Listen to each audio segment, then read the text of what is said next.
بسم الله الرحمن الرحيم. السلام عليكم ورحمة الله وبركاته. متابعين قناة أحمد شرغوش، أهلا وسهلا بكم.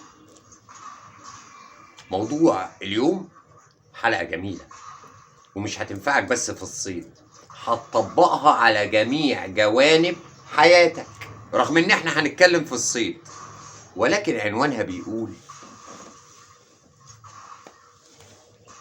لو انا بقدم سؤال يعني محتاج معلومة، لو سؤالي ده طرحته خطأ يبقى قبل ما تديني المعلومة صحح لي صيغة السؤال ليك وللي سأل.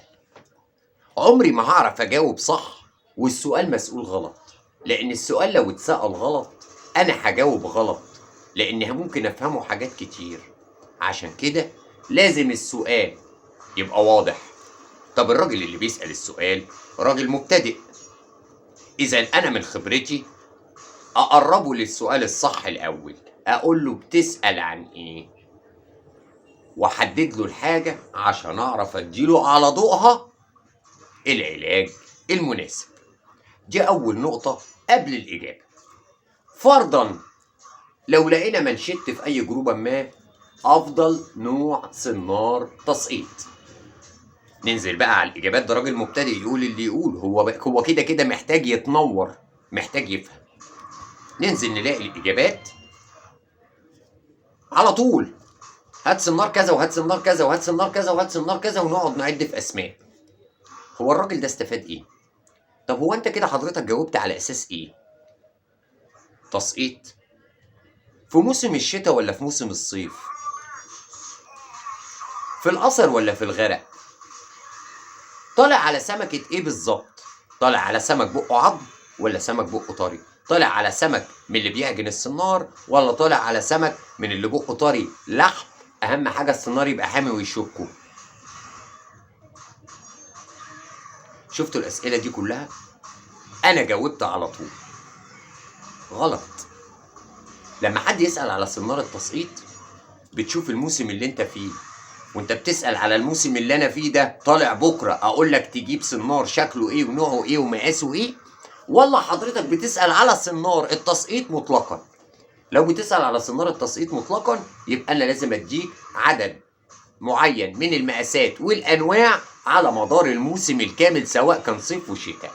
لو بتسأل على الصنار بتاع اليومين دول لازم اقول لك حدد، انت طالع بتسأل على الصنار بتاع اليومين دول اقول لك تجيب ايه وتشتغل بيه على ايه عشان موجودة سمكة ايه ولا لا.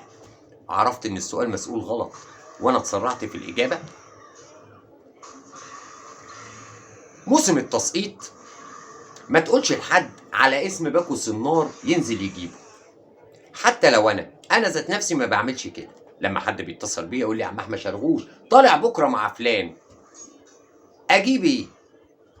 طبعا لان ممكن تكون المسافه بيني وبينه بعيده او في بلد تانية، بحكم الحمد لله مالينا ناس في كل حته وعارفيننا ومتابعيننا، مش هيقدر يجيلي. المفروض بقى انا اقول له انزل هات الصنار الفلاني. طب خلينا بالعقل كده، لو انا اديته اسم صنار معين ونزل للراجل اللي جنبه والوقت متاخر او الوقت مش متاخر وما لقاش اسم الصنار اللي انا قلت له عليه، هو الصنار اللي انا قلت له عليه ده مفيش غيره؟ يقعد يلف عليه ويدوخ لما يلاقيه؟ في انواع تانية وفي مقاسات تانية تشغله برضه، لان انا هديله مواصفات يمشي على ضوءها. صح؟ انواع الصنار ياما باسامي الشركات كلها بدون ما نذكر اي اسماء، منها الحلو ومنها الكويس ومنها الشغل اللي مش كويس.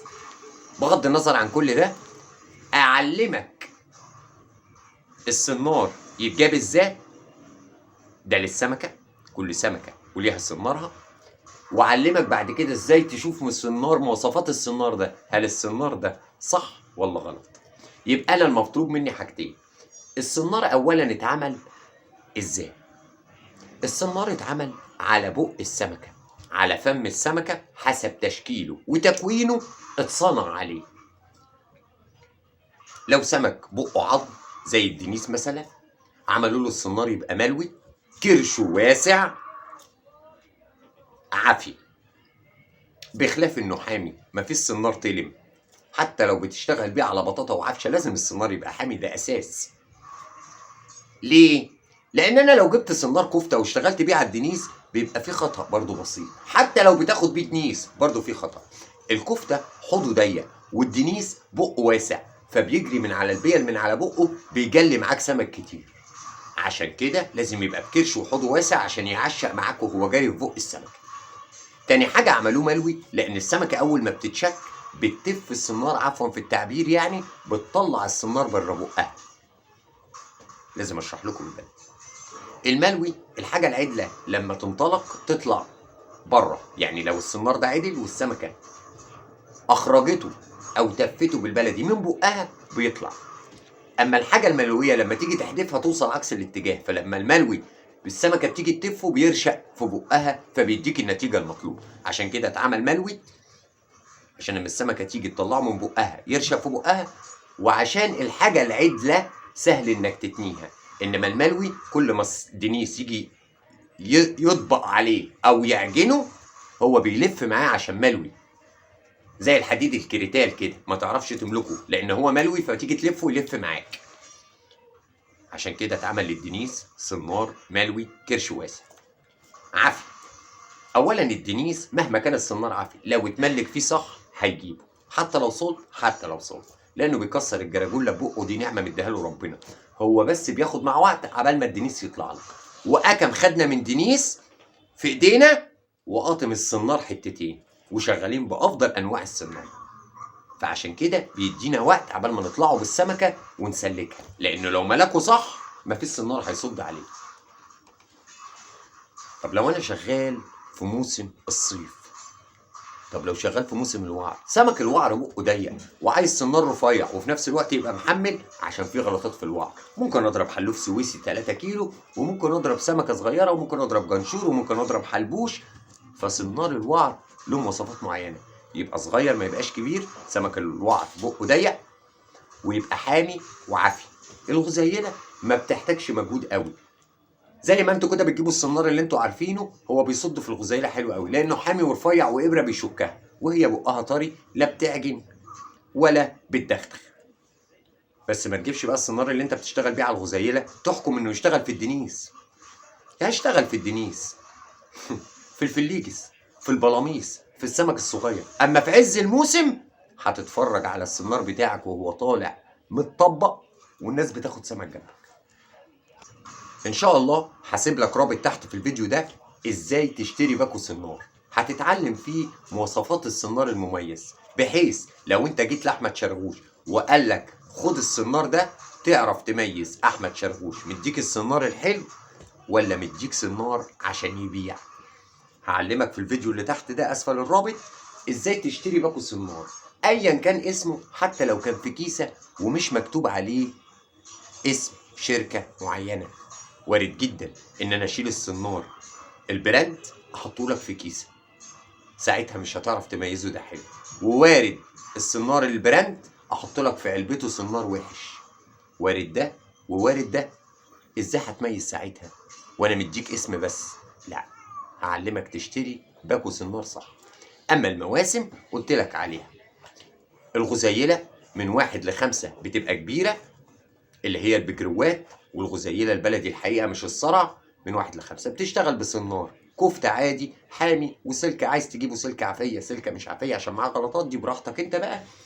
وهتجيبه 5 كفته و6 كفته، معلقته طويله عشان السمك ده بيبلع تعرف تسلكها.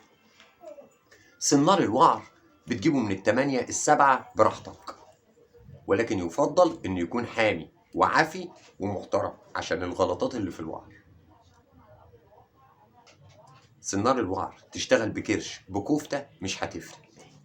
احنا في الغزيله حكمنا على الكفته عشان معلقته طويله يسهل عليك التسليك. الدنيس لازم يبقى بكرش واسع ومحمل وعافي، وحبذا لو كان ملوي. مواسم التسقيط عامه كلها ما بتطلعش غير من بين مقاسات معينه كده.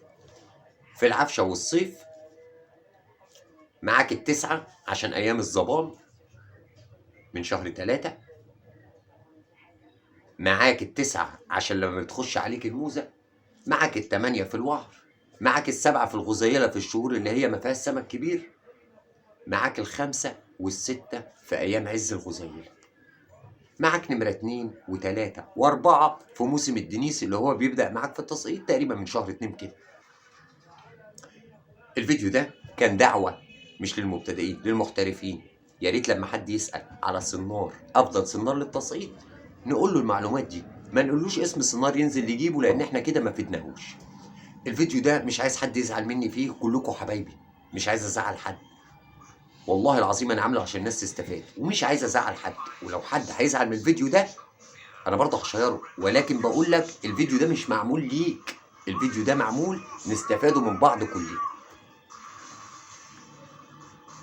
بياع الطيب احمد شاكوش.